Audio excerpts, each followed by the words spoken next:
За наран цогт нэр дэвшигчтэй би сангийн хамт бас цуг ажиллаж байсан. Энэ хүн бол санхүүгийн чиглэлээр маш сайн мэрэгсэн ийм төрийн албан агч. Дээрээс нь эдийн засгийн хөгжлийн хамт бас ажиллаж байсан макро. За тэгээд санхүүгийн зах зээлийн асуудлыг сайн мэддэг ийм мэрэгчлэн хүн нэр дэвшүүлж байгаад би бол маш их тааламжтай хүлээж авч байна. Тэгээд төсвийнхаа бодлогыг мэддэг, тэгээ санхүүгийн зах зээлээ ойлгодог, мөнгөний бодлого, макрогоо бас харж чаддаг ийм Монгол банкнд ажиллах бол засгийн газартайгаа бас ойлголцоод явахд маш нэмэртэй байдаг. За, 3 зүйл байна. Нэг нь болохоор Монгол банкны үүрэг юу юм бэ гэдэг тэгэхээр Монгол банкны үүрэг гэдэг бол инфляц биш шүү, ганц. Бас ханш байдаг.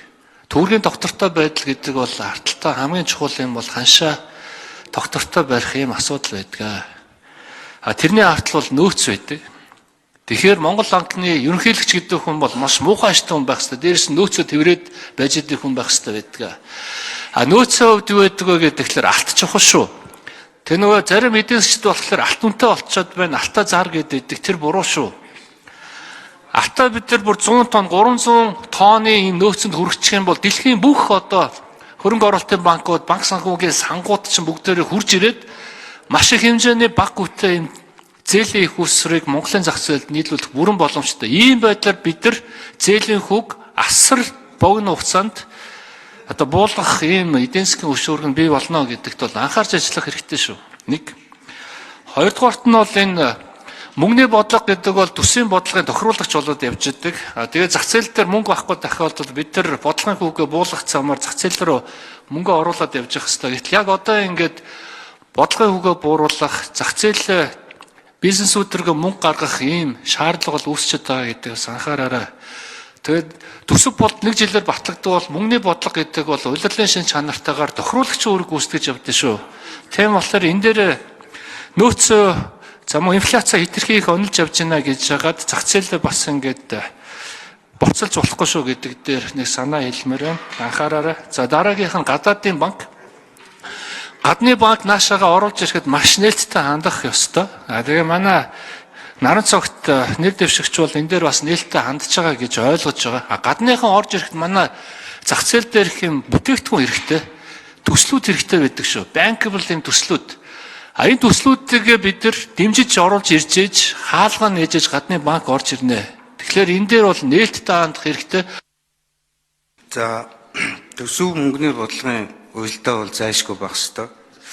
Шаардлагатай бол бид нар энэ дээр эрх зүйн өөрчлөлтийн тухай бас ярих юм зүйтэй болов уу гэж бодож байгаа. Тэгэхээр энэ төсөв мөнгөний уялдаа хангахдахгүй явж ирсний горыг бид нар өнөөдрийн хүндрэл харуулж байгаа. Маш бодиттой харуулж байгаа. Би ер нь бол манай их хурлын гишүүд энийг их бодиттойгоор мэдэрч ойлгож байна гэж ингэж байгаа. Тийм учраас мөнгөний бодлого яг төсөв хилцдэг шиг нарийн хилцээд яг энэтэйгээ уялдуулж энэ төсвөө хилцэж тэр хязгаартаа батлагдаж явах юм бол бид нар яг бодиттой төсөв энэ инфляц бодиттой намд ор төвшөнд за суур асуудлуудаа шийдсэн ийм маягаар явах юм учиртай. Хоёр талаасаа хөөсрүүл ингээд явж байгаагаас болоод энэ өнөөдрийн байдал үүссэн, хөөсөрсөн эдийн засаг үүссэн, инфляц үүссэн, энийг дагаад ингээд асуудлууд үүсээд байна. Хоёрдугаар асуудал нь бол та стратеги ярьж байна. Бидний өнөөдрийн зах зээлийн эдийн засгийн нөхцөл байдал тийм сайнгүй байгаа учраас очиод бол хэрэгжүүлэх асуудал богино хугацаанд энэ өнөөдрийн хэрэгжүүлж байгаа төв банкнаас өгж байгаа мөнгөний хатуу бодлогыг тодорхой хэмжээнд үргэлжлүүлж явуулахаас өөр аргагүй. Гэхдээ энэ хооронд бол энэ бодлогын үе их өндөр явснаас болоод бид энэ компани аж ахуйн нэгжүүдэд ер нь нэлийн хүнд байдалд оруулж байгаа. Тэгэхээр нөгөө талдаа энэ түрүү бүрдэж гишүүний хэлсэн зээл баталгаад цалингийн зээлийнх нь найдваргүй зээлийн хэмжээ 158% өссөн. Өөрөөр хэлбэл бас баталгаатай биш иргэдийн амьдрал бас давхар хүнд байдалд орж зээлийн дарамтанд орж ирнэ гэсэн үг. Тэгэхээр энэ асуудал дээр бол нөгөө захиргаалтын биш яг макро тэнцвэртэй бодлогын хүрээнд ажиллах ёстой гэж ингэж үзэж байгаа. За тэгээд нэг хэд хэдэн наривчлсан судалгаа хийж богино хугацаанд Улсын хурал эдийн засгийн байнгын орон танилцуулга хийж засгийн газар танилцуулга хийж тодорхой арга хэмжээнүүдийг авах нь зүйтэй гэж бодож байгаа. Банкны хувьд бол бас сайжруулах, үйл ажиллагааг нь бас эрчимжүүлэх, бүтээмж нэмэгдүүлэх гэдэг ажлууд давхар хийгдээд явна. За энэ ингэснээрээ бас тодорхой бидний хийх судалгааны үр дүн сайжрах зэрэг ажлууд байгаа. За банкны сектор дээр бид нар бас анхаарал тавих ёстой. Юу гэхээр өнгөрсөн онд банкны гадаад пассив маань 62% нэмэгдсэн. Өөрөөр хэлбэл гадаад өрийн дарамт нэлээд нэмэгдэж гэсэн. Бид нар энэ жилийн үед экспорт багассан, урсгал төлбөрийн тэнцэл 1.9 тэрбум доллараар хасах явж байгаа. Энэ үед одоо банкуд маань бас пассив маань ингэж нэмэгдэж байгаа нь өөрөө бас энэ гадаад өрийн дарамтыг эрхчлүүдэд нэмэгдүүлэх юм бас эмзэг байдал үүсгэж байна.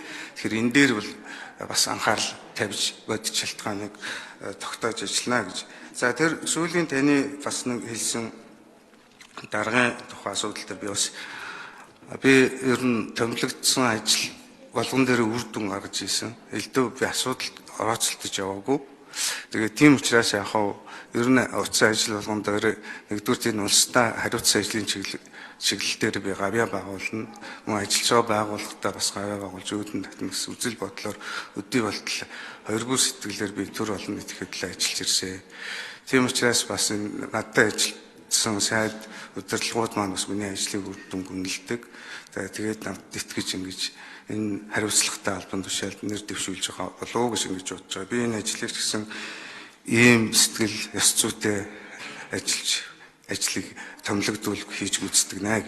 Гадны банкны хувьд асууж байна. Би гадны банк ялангуяа хувийн хөрөнгө оруулалттай яг арилжааны ашигын зорилготой арилжааны ийм зах зээлийн зарчмаар ажиллах зорилгоо орж байгаа банкуудыг бол бүрэн дэмжинэ. Энэ бол бид нарт манай энэ зээлийн үг өндөр байгаагийн чинь гол зардал нь их усүрийн зардал байгаа. Тэгэхээр их усүр хямд их усүр гаднаас бид нар хөрөнгө орж ирнэ гэдэг бол манай эдийн засагт манай салбарт сайн. Тийм учраас ийм зорилгоор орж ирж байгаа банкыг бол бид нар баг өөрч оруулж ирэх ёстой. Түүнээс үшээр нөгөө өөр стратегийн зорилттой төрийн өмчт ч юм уу эднэр үдээр бол болгоомжтой хандах ёстой гэж